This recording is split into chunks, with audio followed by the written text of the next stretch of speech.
যুক্তরাষ্ট্রের central ইন্টেলিজেন্সি agency জানিয়েছে COVID-19 virus চীনের উহানের একটি ল্যাব থেকে ছড়ানোর সম্ভাবনা প্রাকৃতিক উৎসের তুলনায় বেশি।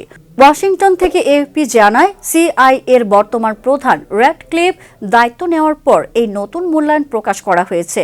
র্যাডক্লিফ বলেন, কোভিড-19 এর উৎপত্তি নিয়ে সঠিক সিদ্ধান্তে পৌঁছানো আমাদের অন্যতম প্রধান লক্ষ্য। শনিবার সিআইএর এক মুখপাত্র বলেন, আমরা মনে করি কোভিড-19 ভাইরাস গবেষণাজনিত কারণে ছড়ানোর সম্ভাবনা বেশি, তবে এটি নিয়ে আমাদের মূল্যায়ন এখনো কম আস্থার সঙ্গে দেওয়া হচ্ছে।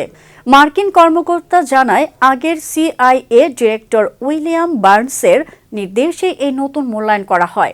এদিকে কিছু মার্কিন সংস্থা যেমন এফবিআই এবং department of energy lab leak তথ্য সমর্থন করছে, তবে গোয়েন্দা মহলের বেশিরভাগ সদস্য এখনো প্রাকৃতিক উৎসের তথ্যকে সমর্থন দিচ্ছে।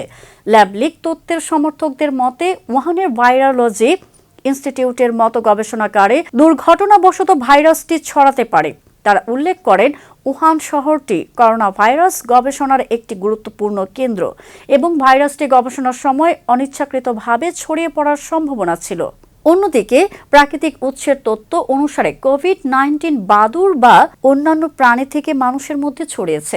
এই তথ্যের সমর্থকরা বলছেন, এটি জীবজগতের মধ্যে সাধারণভাবে ঘটে থাকে। ল্যাব লিক তথ্যের পক্ষে যুক্তি হিসেবে বলা হয়, উহান শহর বাদুড়ের প্রাকৃতিক আবাসস্থল থেকে প্রায় 1600 কিলোমিটার দূরে অবস্থিত, ফলে ল্যাব থেকে ভাইরাসটি ছড়ানোর সম্ভাবনা বেশি হতে পারে।